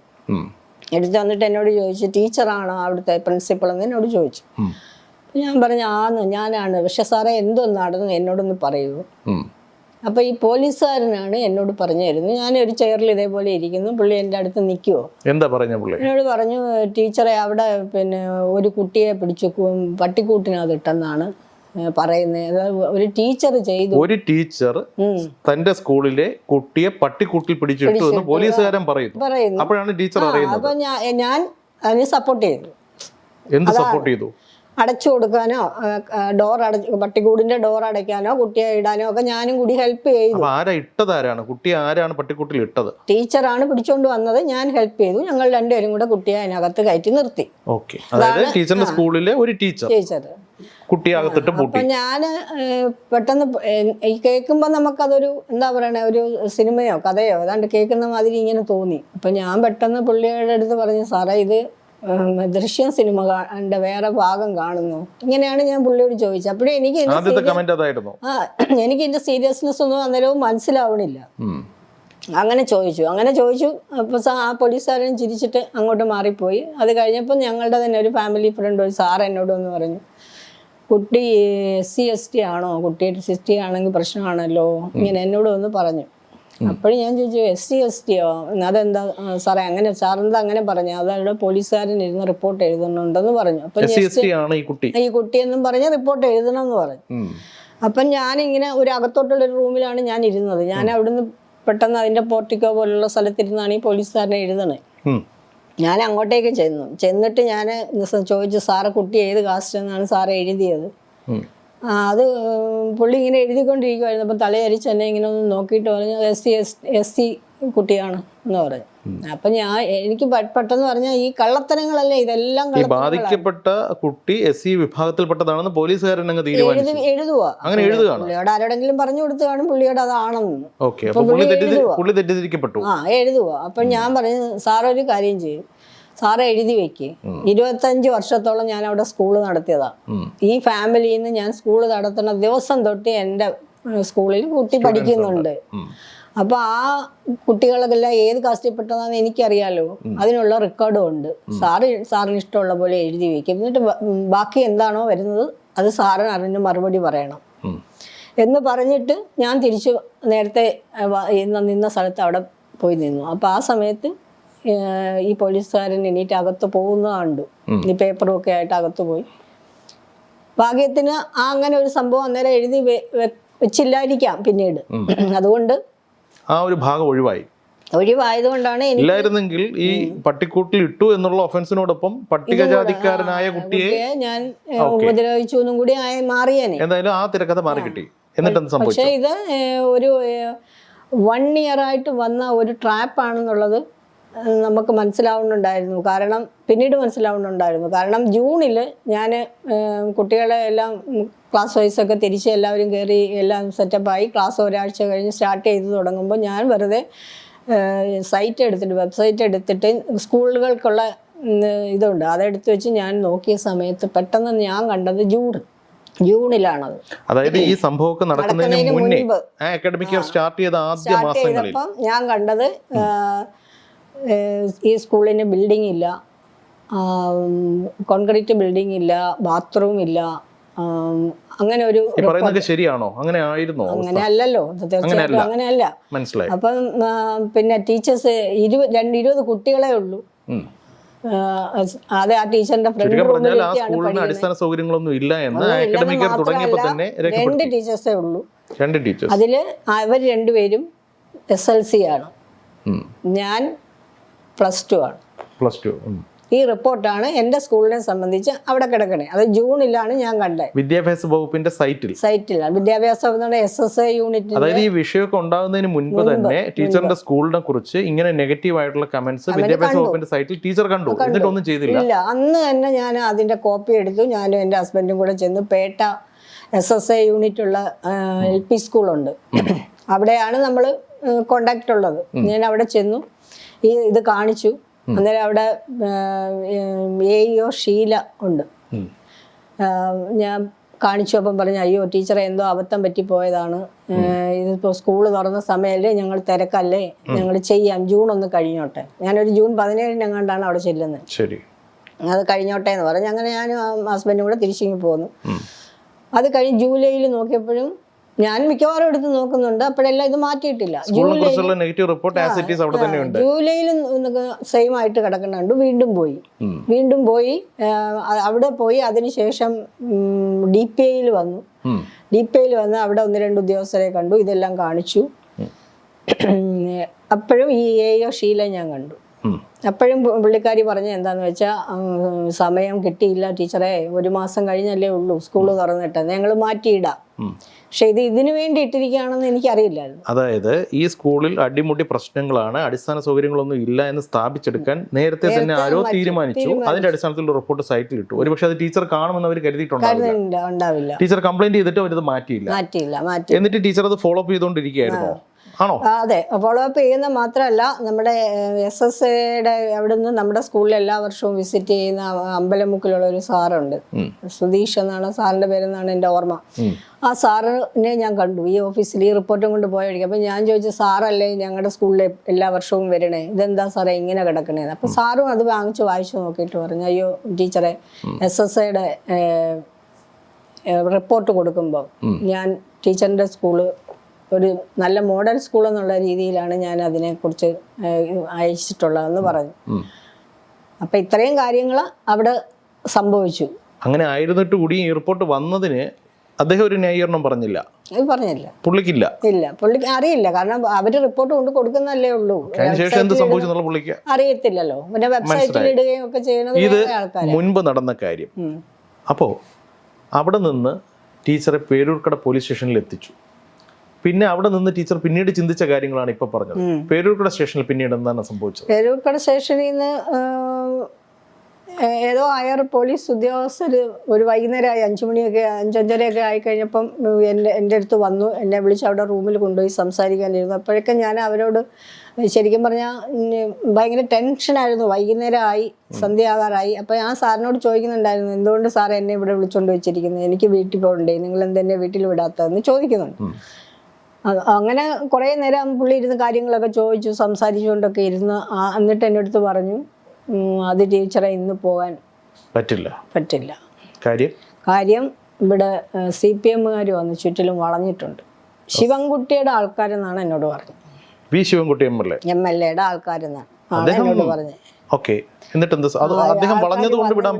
അതുകൊണ്ട് ഇന്ന് പോകാൻ പറ്റില്ല, ടീച്ചർ വീട്ടിൽ പോകാൻ പറ്റില്ല, നമുക്ക് നാളെ അത് കോർട്ടിൽ പോയി ചെയ്തിട്ട്. അപ്പം ഞാൻ ചോദിച്ചു, ഇതെന്താ കേസായോ? എനിക്ക് സത്യം പറഞ്ഞാൽ അറിയില്ല, ഇതെന്നെ അറസ്റ്റ് ചെയ്തുകൊണ്ട് പോകാമെന്നൊന്നും എനിക്ക് മനസ്സിലാവണുണ്ടായിരുന്നു എന്ന് ചോദിച്ചു.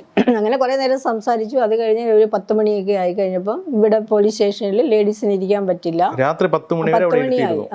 അത് കഴിഞ്ഞപ്പം കണ്ടോൺമെന്റ് റൂം ഉണ്ടല്ലോ, മറ്റേ വനിതാ പോലീസ് സ്റ്റേഷനിൽ പോകണം, അവിടെ ഇരിക്കണം എന്ന് പറഞ്ഞ് അങ്ങനെ രാത്രി ഒരു 10 മണിയൊക്കെ ആയിക്കഴിഞ്ഞപ്പോൾ അവിടത്തേക്ക് കൊണ്ടുപോയി. അവിടെ ചെന്നപ്പോൾ അവിടെ 2-3 പോലീസുകാരും പിന്നെ എൻ്റെ ഹസ്ബൻഡ് വന്നു, 1-2 ഫ്രണ്ട്സ് അങ്ങനെ വന്നു. കുട്ടികളുടെ പേരൻസ് അവിടെ വരുന്നുണ്ട്. എന്നിട്ട് കുറേ കഴിഞ്ഞപ്പോൾ ഇവരവിടെ നിന്നിട്ട് കാര്യമില്ലല്ലോ, ഇപ്പം രാവിലെ നമുക്ക് കോർട്ടിൽ പോകാൻ പറ്റുള്ളൂ എന്ന് പറയുന്നുണ്ട്. അപ്പം പിന്നെ ഇവർ കുറേ സമയം കഴിയുമ്പോൾ പോയി. അപ്പോൾ അവിടെ 1-2 പോലീസുകാരുണ്ടായിരുന്നു. അപ്പോൾ അവർ എനിക്ക് പിന്നെ കുടിക്കാൻ വല്ലതും വേണോ അങ്ങനെയൊക്കെ ചോദിക്കുന്നുണ്ട്. ഞാൻ വേണ്ടാന്ന് പറഞ്ഞു, അവിടെ ഇരുന്നു. അപ്പം ഒരു ബെഞ്ച് ഇങ്ങനെ ഇട്ട് തന്നു. ആ ബെഞ്ചിൻ്റെ ഞാൻ അവിടെ ഇരുന്നു. അവിടെ അതിൻ്റെ ഒരു പോലീസ് ഉദ്യോഗസ്ഥ ഉണ്ടായിരുന്നു, ഹെഡാന്ന് തോന്നുന്നു. പുള്ളിക്കാരി അവിടെ ഇരുന്നു. ഇപ്പം പുള്ളിക്കാരി എൻ്റെ അടുത്ത് പറഞ്ഞു, ടീച്ചറെ ആ ബെഞ്ചിലോട്ട് ടീച്ചർ കിടന്ന് ഉറങ്ങും. അപ്പം ഞാൻ ചോദിച്ചു, നിങ്ങൾ എന്തുവാണ് ഈ പറയണേ, എനിക്കിവിടെ കിടന്നിട്ട് ഉറക്കം വരുമോ, എനിക്ക് ഉറങ്ങാൻ പറ്റുമോ ഇവിടെ കിടന്നാണ് എന്ന് പറഞ്ഞു. ഇല്ല, നിങ്ങൾ പേടിക്കണ്ട, നിങ്ങൾക്ക് ഉറങ്ങണമെങ്കിൽ നിങ്ങൾ ഉറങ്ങിക്കോ, ഞാൻ എന്തായാലും പോകില്ല, നിങ്ങൾ ഫ്രണ്ടിലത്തെ റൂം ഇത് ലോക്ക് ചെയ്തിരിക്കുകയല്ലേ ഡോറ് എന്നൊക്കെ ഇങ്ങനെ സംസാരിച്ച് നല്ല രീതിയിൽ നമ്മൾ സംസാരിച്ച് മാന്യമായിട്ട് സംസാരിച്ച് അവിടെ ഇരുന്നു. രാവിലെ ആയിക്കഴിഞ്ഞപ്പം എൻ്റെ ഫ്രണ്ട്സ് ഒക്കെ എനിക്ക് ബ്രേക്ക്ഫാസ്റ്റ് അങ്ങനെയൊക്കെ കൊണ്ടുവരുന്നു. അതിന് മുൻപ് ഇവരെനിക്ക് ബ്രേക്ക്ഫാസ്റ്റ് ഒക്കെ വരുത്തി തന്നു പോലീസുകാർ. അപ്പം ഞാൻ പറഞ്ഞു, ഇവിടുത്തെ സ്വീകരണം ഒന്നും ഏറ്റവും അങ്ങ് വന്നല്ലല്ലോ എനിക്ക് ഇവിടുന്ന് ഒന്നും വേണ്ട, ഞാൻ വെള്ളം പോലും ഞാൻ കുടിക്കില്ല, ഞാൻ എൻ്റെ വീട്ടിൽ പോകുമ്പോൾ ഞാൻ കഴിച്ചോളാം. അപ്പോൾ അവരെൻ്റെ അടുത്ത് പറഞ്ഞ്, ടീച്ചറെ കോർട്ടിൽ കൊണ്ട് നിർത്തും, ചെല്ലുമ്പോൾ ചിലപ്പോൾ 10 മണി 11 12 മണിയൊക്കെ ആവും, ടീച്ചർ അവിടെ എങ്ങാനും മയങ്ങി വീണാൽ ഞങ്ങൾ ഇന്നലെ ടീച്ചറിനെ എന്തോ ചെയ്തു എന്നായിട്ടൊക്കെ മാറും, അതുകൊണ്ട് ടീച്ചറെ പിള്ളേരും പരാധീനം ഒക്കെ ഉള്ളവരാ ഞങ്ങളെന്നൊക്കെ അവരെ ഞങ്ങളോട് പറയുന്നുണ്ട്. അപ്പം ഞാൻ പറഞ്ഞു, ഞാൻ വീഴില്ല, ഞാൻ മയങ്ങി വീഴില്ല, കാരണം ഞാൻ വർഷങ്ങൾ കൊണ്ട് വ്രതം എടുക്കുകയും അങ്ങനെയൊക്കെ ചെയ്യുന്ന ഒരു വ്യക്തിയാണ്. അതുകൊണ്ട് എനിക്ക് 1 നേരമോ 2 നേരമോ ഫുഡ് കഴിച്ചില്ല എന്ന് വിചാരിച്ചാൽ എനിക്കൊന്നും വരില്ല, നിങ്ങൾക്ക് വേണമെങ്കിൽ നിങ്ങൾ ആവശ്യമുള്ളത് പോയി കഴിക്കുക, ഇങ്ങനെ പറഞ്ഞു. അത് കഴിഞ്ഞൊരു 11 12 മണി കഴിഞ്ഞെന്ന് തോന്നുന്നു കോർട്ടിലേക്ക് കൊണ്ടുപോകും. രാവിലെ അതിന് മുമ്പ് ഹോസ്പിറ്റലിൽ കൊണ്ടുപോകുമല്ലോ, മെഡിക്കൽ എടുക്കാൻ വേണ്ടി കൊണ്ടുപോയി. അപ്പോഴത്തേക്ക് എൻ്റെ നെയ്ബേഴ്സ് എല്ലാം അവിടെ വന്നിട്ടുണ്ടായിരുന്നു, കുറേ ആൾക്കാർ വന്നിട്ടുണ്ടായിരുന്നു. ഞാൻ എൻ്റെ ഓർണമെന്റ്സ് ഒക്കെ ഈ സമയത്ത് ചാനലുകളിലെല്ലാം ഇതായിരിക്കുമല്ലോ വാർത്ത, അവിടെ എന്ത് സംഭവിക്കുന്നു എന്നുള്ള ടീച്ചർ അറിയുന്നില്ല, ബന്ധുക്കളാരും കാണുന്നില്ല, അവരാരും പറയുന്നില്ല. പോലീസുകാർ പറഞ്ഞത് മാത്രമേ എനിക്ക് അറിയുള്ളൂ, പോലീസുകാരൻ എന്നോട് പറഞ്ഞത്. പോലീസ് സ്റ്റേഷനകത്ത് ടെലിവിഷൻ ഉണ്ടായിരിക്കുമല്ലോ, അവിടെ ഒന്നും കാണാൻ പറ്റുന്നില്ല. ടീച്ചർ പട്ടിക്കൂട്ട്, ടീച്ചർ വിവാദം, വില്ലത്തി എന്നൊക്കെയുള്ള വാർത്തകളൊന്നും ടീച്ചർ കാണുന്നേ ഇല്ല. ഞാനിതെല്ലാം കാണുന്നത് ഒരു 2 ആഴ്ച കഴിഞ്ഞിട്ടാണ്. മനസ്സിലായി. എന്നിട്ട് കോടതിയിൽ എപ്പോഴാണ് കൊണ്ടുപോയേ? കോടതിയിൽ ഒരു 12:30 കഴിഞ്ഞു, 12 മണിക്ക് മുൻപായിട്ട് കോടതിയിൽ പോയി. പക്ഷേ ജാമ്യം എടുക്കാനുള്ള പേപ്പറുകൾ എന്തോ വേണമല്ലോ, അങ്ങനെ അതിൻ്റെ ഒരു ഡിലേ വന്നു. അങ്ങനെ ഏതാണ്ട് 1-1:15 കഴിഞ്ഞപ്പോഴാണ് ജാമ്യം കിട്ടിയത്. പക്ഷേ ജാമ്യം കിട്ടാൻ അതിനുണ്ട് ആദ്യമേ ഞാൻ ഒരു നമസ്കരിക്കുകയാണ് നമ്മുടെ സെലിൻ വിൽഫ്രഡ് എന്ന് പറയുന്ന അഡ്വക്കേറ്റിനെ. കാരണം നമ്മുടെ ആരുടെയും ബുദ്ധിയിൽ അന്നേരം ഉദിക്കാത്ത ഒരു കാര്യം, ഈ ന്യൂസ് എങ്ങാണ്ട് പോയിരുന്നത് കുട്ടിയെ 3 മണിക്കൂർ പട്ടിക്കൂട്ടിൽ നിർത്തിയിരുന്നു എന്നായിരുന്നു ന്യൂസ് വന്നുകൊണ്ടിരുന്നത്. മണിക്കൂർ നിർത്തിയിരുന്നു, ഫുഡ് കൊടുത്തില്ല, അങ്ങനെയൊക്കെയാണ്. പക്ഷെ ഇത് പറയുന്നതെല്ലാം ഈ കുട്ടിയുടെ ഒരേ ഒരു ചേച്ചിയാണ്. വേറെ ആ സ്കൂളിലെ കുട്ടികളോ ടീച്ചേഴ്സോ ഉച്ചയ്ക്ക് ഫുഡ് കൊണ്ടുവരാൻ വരുന്ന പേരൻസോ ആരുമേ കണ്ടിട്ടില്ല, പറയണമില്ല. മനസ്സിലായി. അപ്പം അങ്ങനെ 1 മണി 1:15 കണ്ടായി. അപ്പോൾ ആ മാഡം ഒറ്റ സെൻറ്റൻസേ ആ മാഡം കോർട്ടിൽ പറഞ്ഞുള്ളൂ, പട്ടിക്കൂടിൻ്റെ ഹൈറ്റ് ഇത്ര, കുട്ടിയുടെ ഹൈറ്റ് ഇത്ര.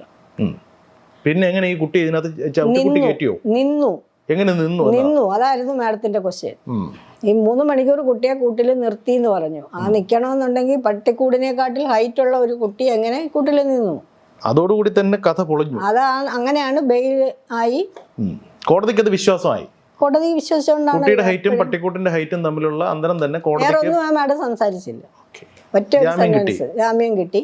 എന്നിട്ട് എന്താ സംഭവിച്ചത്? ജാമ്യം കിട്ടിക്കഴിഞ്ഞപ്പം ഞാൻ റെഡിയായിരുന്നു എൻ്റെ വീട്ടിൽ പോകാൻ വേണ്ടിയിട്ട്. പക്ഷേ എൻ്റെ ഫ്രണ്ട്സോ അല്ലെ ബന്ധുക്കളോ ഒക്കെ എല്ലാവരും വന്നവരാരും അങ്ങോട്ട് പോകരുത്, അവിടെ ഭയങ്കര ആൾക്കാർ, അങ്ങനെയാണ് ഇങ്ങനെയാണ്, നമ്മൾ ചെയ്യാത്ത കുറ്റത്തിന് നമുക്ക് നമ്മുടെ വീട്ടിൽ പോകുന്നതിന് എന്താ പ്രശ്നം? പക്ഷേ ആ സാഹചര്യം അങ്ങനെ ആയതുകൊണ്ട് എല്ലാവരും കൂടെ പറഞ്ഞതനുസരിച്ച് നമ്മൾ ഫ്രണ്ട്സിൻ്റെ വീട്ടിലൊക്കെ ആയിട്ടായിരുന്നു 2 ആഴ്ച. സ്കൂൾ അടച്ചിട്ടല്ലോ, അന്ന് തന്നെ അടച്ചിട്ടു. അന്ന് തന്നെ അടച്ചിട്ടില്ലെന്നല്ല, ഇപ്പം നമുക്ക് ഒരു ഇഷ്യൂ ഉണ്ടായി. ഒരു സ്കൂളിൽ എത്രയോ സ്കൂളുകളിൽ ഓരോ ഇഷ്യൂ ഉണ്ടാവണം. ഒരു ടീച്ചറാണ് അത് ചെയ്തിട്ടുണ്ടെങ്കിൽ ടീച്ചറിനെ ക്വസ്റ്റ്യൻ ചെയ്യുകയോ പണിഷ് ചെയ്യുകയോ പോലീസ് സ്റ്റേഷനിൽ വിളിപ്പിക്കുകയോ അല്ലെങ്കിൽ കോടതി കൊണ്ടുപോകുമോ, അതൊക്കെ ഒരു വശമാണ്. ആരെങ്കിലും എവിടെയെങ്കിലും കേട്ടിട്ടുണ്ടോ ഈ ഇഷ്യൂ നടന്ന ദിവസം സ്കൂൾ പൂട്ടിയിരുന്നു? അങ്ങനെയൊന്നും നമ്മൾ കേട്ടിട്ടില്ല. സംഭവം ഉണ്ടായി, അതങ്ങ് സ്ഥിരീകരിക്കുന്നതിന് മുൻപ് തന്നെ സ്കൂൾ പൂട്ടി അല്ലെങ്കിൽ പൂട്ടിച്ചു. ശരി. അത് കഴിഞ്ഞിട്ട് ടീച്ചറുടെ ബന്ധുക്കളുടെ വീട്ടിലേക്ക് പോവുകയാണ്. പിന്നെ എപ്പോഴാണ് തിരികെ സ്കൂളിലേക്ക് വരുന്നത്? പിന്നെ വന്ന ഒരു 1.5 ആഴ്ചയൊക്കെ കഴിഞ്ഞിട്ടുണ്ടാവും. അപ്പോഴേക്കും സ്കൂളിൽ ആരുമില്ല, കുട്ടികൾ ആരുമില്ല, പോലീസുകാർ ഇരിപ്പുണ്ട്. അന്ന് വെച്ചിട്ട് പോയ പോലീസുകാരുടെ എണ്ണം കൂടി 10-25 പേരായി. 25ഓളം പോലീസുകാരുണ്ടായിരുന്നു. 45ാമത്തെ ദിവസമാണ് അവരെ തിരിച്ചു വിളിച്ചത്. അവര് സെക്യൂരിറ്റി അറേഞ്ച് ചെയ്യാൻ വേണ്ടിട്ട് വന്നു. അപ്പൊ കുട്ടികളൊന്നും ഇല്ല അവിടെ? കുട്ടികളില്ല. കുട്ടികളെല്ലാം അന്നത്തെ ദിവസം തന്നെ റോഡിൽ ഇറക്കിയില്ലേ. അപ്പൊ അതാണ് നമുക്ക് മേജറായിട്ടൊരു ക്വസ്റ്റ്യൻ ഉള്ളത്. ചൈൽഡ് റൈറ്റ് ആയിട്ടുള്ള ആൾക്കാരൊക്കെ ഇതിനു വേണ്ടി ക്വസ്റ്റ്യൻ ചെയ്യാനും അന്വേഷിക്കാനും ഒക്കെ വന്നു. ഇതിന് പിന്നിൽ ഒരു ഗൂഢാലോചന ഉണ്ടെന്ന് ടീച്ചർ പറയുന്നു. തീർച്ചയായിട്ടും ഉണ്ട്. ഈ അക്കാഡമിക് ഇയർ, അതായത് 2014 അക്കാഡമിക് ഇയർ സ്റ്റാർട്ട് ചെയ്തപ്പോൾ തന്നെ നല്ല രീതിയിൽ പ്രവർത്തിച്ചുകൊണ്ടിരുന്ന ഒരു സ്കൂളിന് മോശം അടിസ്ഥാന സൗകര്യങ്ങളില്ല, കുട്ടികളില്ല, എഡ്യൂക്കേറ്റഡ് അല്ല, അധ്യാപകരൊക്കെ SLC ക്വാളിഫിക്കേഷൻ ഉള്ളവരാണ് എന്ന തരത്തിലുള്ള ഒരു റിപ്പോർട്ട് അവിടെ വന്നു. ഇതിൻ്റെയൊക്കെ പിന്നിൽ അങ്ങനെ ഒരു റിപ്പോർട്ട് വന്നിട്ടുണ്ടെങ്കിൽ ഉന്നതങ്ങളിൽ സ്വാധീനമുള്ള ഒരു വ്യക്തി അല്ലെങ്കിൽ ഒന്നിലധികം വ്യക്തികൾ അല്ലെങ്കിൽ ഉദ്യോഗസ്ഥർ ഇൻവോൾവ് ആയിട്ടുണ്ടാകാം. ഉണ്ടാകാം എന്നല്ല, തീർച്ചയായിട്ടും ഉണ്ട്. കാരണം എന്താണെന്ന് വെച്ചാൽ ഫസ്റ്റ് ഡേയിൽ തന്നെ ഞാൻ ഇതിൻ്റെ 1.5 ആഴ്ച കഴിഞ്ഞതിന് ശേഷം ഞാൻ DPIയിൽ അസിസ്റ്റൻ്റ് DPI L രാജൻ പുള്ളിയെ കാണാൻ വേണ്ടിയിട്ട് ഞാൻ ചെന്നു. എൻ്റെ മുൻപ് പുള്ളി സാറ് കണ്ടിട്ടില്ല, ഞാൻ അദ്ദേഹത്തെ കണ്ടിട്ടില്ല. ഞാൻ അവിടെ ചെന്ന് ഡോറിൽ നോക്ക് ചെയ്തു, മേ കമിൻ ചോദിച്ചു. എന്നെ കണ്ടതും പുള്ളി ഇരുന്ന സീറ്റിൽ നിന്ന് ചാടി എണ്ണീട്ട് ഡെസ്കിൽ 4 അടി അടിച്ചിട്ട് പറയുന്നത്, യാതൊരു കാരണവശാലും സ്കൂൾ തുറക്കുമെന്ന് വിചാരിച്ച് ഇവിടെ നിൽക്കണ്ട. അതായത് ടീച്ചർ സ്കൂൾ തുറക്കാനാണോ ചെന്നതെന്ന് ഞാൻ പോലും തുറക്കാനും അറിയില്ല. ചെയ്യുന്നില്ല, അടയ്പ്പിക്കാനും ചെയ്യുന്നില്ല.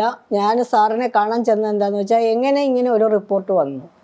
അതായത് വിദ്യാഭ്യാസ വകുപ്പിലെ ഒരു ഉന്നത ഉദ്യോഗസ്ഥൻ ആദ്യമേ പറയുകയാണ് ഈ സ്കൂള് തുറക്കില്ല. ഫസ്റ്റ് ഡേ കണ്ടപ്പോൾ തന്നെ എന്നെ കണ്ടപ്പം തന്നെ പുള്ളി പറഞ്ഞ സെന്റൻസ് ഇതാ. ടീച്ചറിന്റെ സ്കൂളിന്റെ പേര് ജവഹർ പബ്ലിക് സ്കൂൾ, അങ്ങനെയാണ് ഞാൻ മനസ്സിലാക്കുന്നത്. English medium. Jawahar English medium. ഈ സ്കൂള് മറ്റാരോ ഏറ്റെടുക്കാൻ താല്പര്യം കാണിച്ചിരുന്നു, അല്ലെങ്കിൽ വേറെ ആർക്കോ ആ പ്രദേശത്തുള്ള കുട്ടികൾ മുഴുവൻ ഒരു സ്കൂളിൽ പോകണ്ട, അവർ നമ്മുടെ സ്കൂളിൽ വരട്ടെ എന്ന താല്പര്യം ചിലർക്ക് ഉണ്ടായിരുന്നതായി കേൾക്കുന്നു. ശരിയാണോ? അത് നമ്മളുടെ അടുത്ത് ഒരു വിസ്ഡം പബ്ലിക് സ്കൂളുണ്ടായിരുന്നു. അത് വളരെ ചെറിയ ഒരു സ്കൂളാണ്, നഴ്സറി പോലെ, നമ്മുടെ സ്കൂളിനെക്കാട്ടിലും ചെറിയ സ്കൂളാണ്. അവിടുന്ന് അവിടുത്തെ ഫാദർ ഒരു 80 വയസ്സിന് മേളിൽ പ്രായമുള്ള ആളാണ്, നമ്മുടെ അവിടെ വന്നിട്ടുണ്ട്. കുട്ടികളുടെ NOC വാങ്ങിക്കാൻ വേണ്ടിയിട്ട് കുട്ടികളുടെ ലിസ്റ്റൊക്കെ ഒന്ന് തരാൻ പറ്റുമോ, അങ്ങനെയുള്ള ഒരു സംഭാഷണങ്ങളൊക്കെ നടത്തിയിട്ടുണ്ട്. എല്ലാ ക്ലാസ് റൂമുകളും പോയി കണ്ട് കോമ്പൗണ്ട് ഫുള്ളും കണ്ടിട്ട് വളരെ അപ്രിസിയേഷനായിട്ട് സംസാരിച്ചിട്ടുണ്ട്. കാരണം അത്ര നല്ല സ്കൂളാണ്, നല്ല നീറ്റാണ്, അങ്ങനെയെല്ലാം പറഞ്ഞിട്ടുണ്ട്.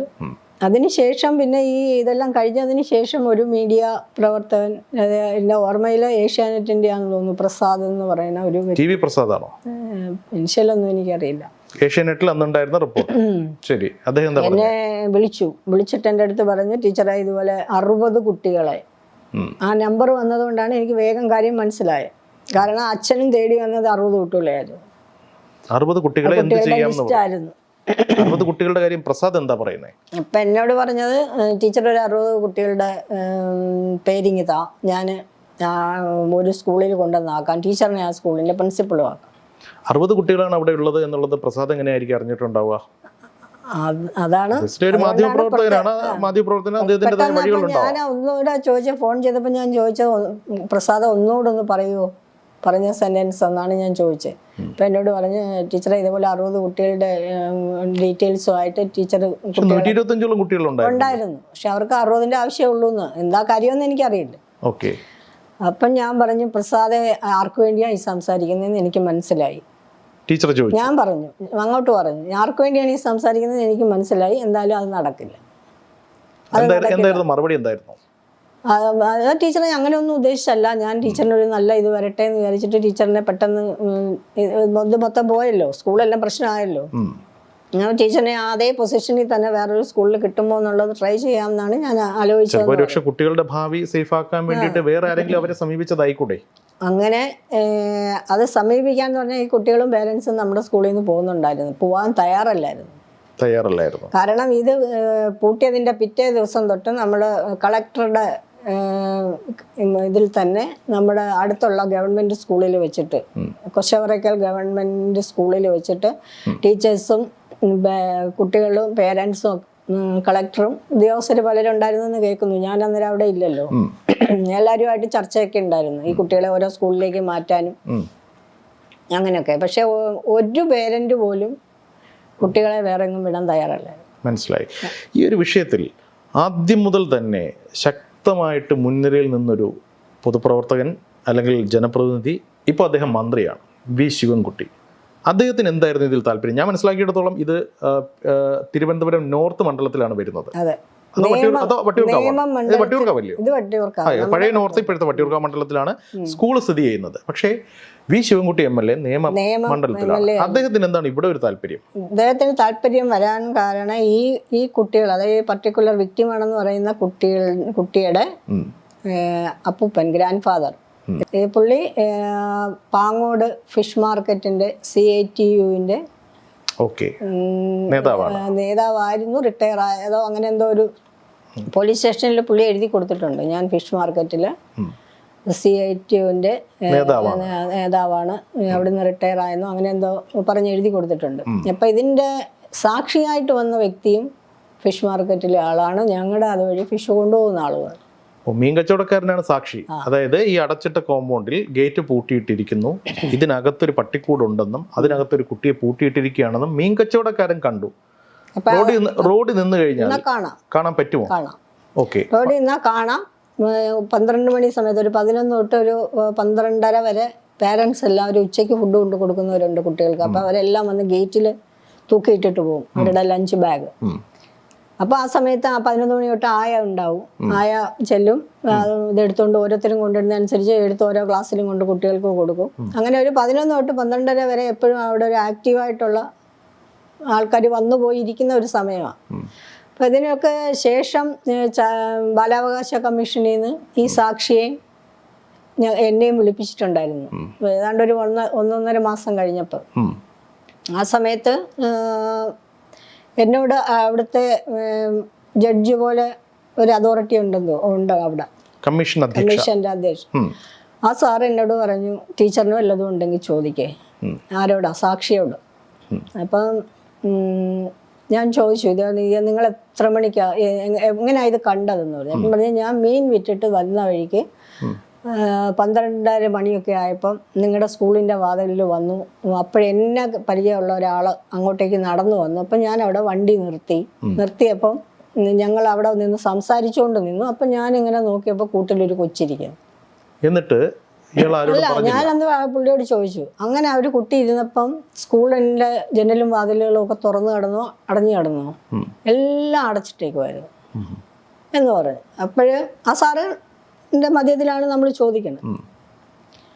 അപ്പോൾ ഞാൻ ചോദിച്ചു, അങ്ങനെ ഒരു കുട്ടി അവിടെ ഇരുന്നെങ്കിൽ നിങ്ങൾ വെറുതെ അവിടെ നിന്നൊന്ന് കൂവിയാൽ 100 പേരെങ്കിലും കൂടാനുള്ള ഒരു സ്ഥലമാണ് അവിടെ. വെറുതെ അവിടെ നിന്ന് നിങ്ങളൊന്ന് ഒച്ചയിട്ടാൽ 100 പേരെങ്കിലും അവിടെ എത്തും.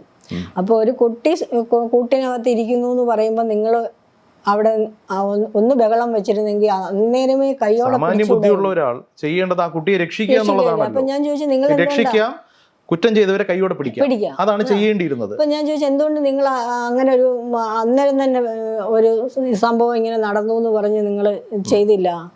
അത് ഞാൻ കരുതി അതൊരു പണക്കാരന്റെ വീട്ടിലെ കുട്ടിയായിരിക്കും. അതുകൊള്ളാം. അത്രയും പറഞ്ഞപ്പോൾ ആ സാർ എന്നോട് പറഞ്ഞു, ടീച്ചർ ഇനി ഒന്നും ചോദിക്കണ്ട. പണക്കാരന്റെ വീട്ടിലെ കുട്ടിയെ പട്ടിക്കൂട്ടിലിട്ട കുഴപ്പമില്ല, പാവപ്പെട്ടവന്റെ വീട്ടിലെ കുട്ടിയെ പട്ടിക്കൂട്ടിലിട്ട പുള്ളി ചോദിക്കും. നല്ല വിചിത്രമായ കണ്ടുപിടുത്തം, വിചിത്രമായ വാദം. കൊള്ളാം. അപ്പൊ അങ്ങനെ ആള് അത്രേ ചോദിച്ചുള്ളൂ. പിന്നെ ആ സാറ് പറഞ്ഞു, ടീച്ചർ ഇനി ഒന്നും ചോദിക്കണ്ട, കഥ അതോടുകൂടി തീരുമാനമായി എന്ന് പറഞ്ഞു. അതിനുശേഷം 1 വർഷത്തോളം ആയപ്പം, അതായത് 1 വർഷമാകാൻ 1 മാസമുള്ളപ്പോൾ 2014 ഇത് നടക്കുന്നത്. 2015 26/9 അതായത് 3 ദിവസം കൂടെ ഉള്ളൂ 1 വർഷമാകാൻ. ആ സമയത്ത് ഫോറൻസിക് റിസൾട്ട് വന്നു. ആ റിസൾട്ടിൽ ചില ഞെട്ടിക്കുന്ന വിവരങ്ങളുണ്ടല്ലോ ടീച്ചർ. അതിനകത്തൊന്നുമേ ഇല്ല. അതിനകത്ത് കാരണം എന്താന്ന് വെച്ചാൽ അതിൽ വന്നിരിക്കുന്ന കാര്യം എന്ന് പറയുന്നത്, കുട്ടിയുടെ ഷർട്ട്, ഷോർട്സ് ഇത് രണ്ടും കൊടുത്തിട്ടുണ്ടായിരുന്നു അവരുടെ ഭാഗത്തുനിന്ന്. നമ്മുടെ പട്ടിക്കുട്ടിയിൽ നിന്ന് സാമ്പിൾ എടുത്തിട്ടുണ്ടായിരുന്നു. അതിൽ വന്നിരിക്കുന്നത് തീർച്ചയായിട്ടും ഇത്രയും ഒരു ഇഷ്യൂ കണ്ടുപിടിച്ച ആൾക്കാർ, ഇത്രയും ഒരു സ്റ്റോറി ഫാബ്രിക്കേറ്റഡ് ആയിട്ട് ഉണ്ടാക്കിയ ആൾക്കാർ തീർച്ചയായിട്ടും ആ കുട്ടിയുടെ ഡ്രസ്സ് ഏതെങ്കിലും കൂട്ടിലിട്ട് ഉരുട്ടിയിട്ടായിരിക്കണമല്ലോ അവർക്ക് കൊടുത്തിരിക്കുന്നത്. അപ്പം അതിനകത്ത് എഴുതിയിട്ടുണ്ട് 1 ഉം 2 എന്ന് പറയുന്നത് കുട്ടിയുടെ ഷർട്ടും ഷോർട്സുമാണ്. അതിൽ ഷോർട്സിൽ ആനിമൽ ഹെയർ കണ്ടു, ഷർട്ടിൽ കണ്ടില്ല. അതായത് സാമ്പിൾ 1, 2 എന്നാണ് അവർ എഴുതുന്നത്. അതിനകത്ത് 2-ൽ കണ്ടില്ല.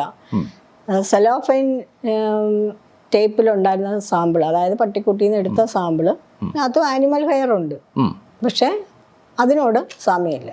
അത് തന്നെ തെളിവല്ലേ? ഇതാണ് വന്നത്. അതായത് പട്ടിക്കൂട്ടിനകത്ത് കിടന്ന പട്ടിയുടെ അല്ലെങ്കിൽ ഒരു മൃഗത്തിന്റെ രോമവും കുട്ടിയുടെ ഷർട്ടിൽ ഉണ്ടായിരുന്ന രോമവും തമ്മിൽ മാച്ച് അല്ല എന്ന് പറയുമ്പോൾ തന്നെ കഥ പൊളിഞ്ഞില്ലേ? ഏതെങ്കിലും ചാനലുകാർ എന്നെ ഇത്രയും ദ്രോഹിച്ചിട്ട് ഏതെങ്കിലും ചാനലുകാർ ഈ ന്യൂസ് പുറത്തു വിട്ടോ?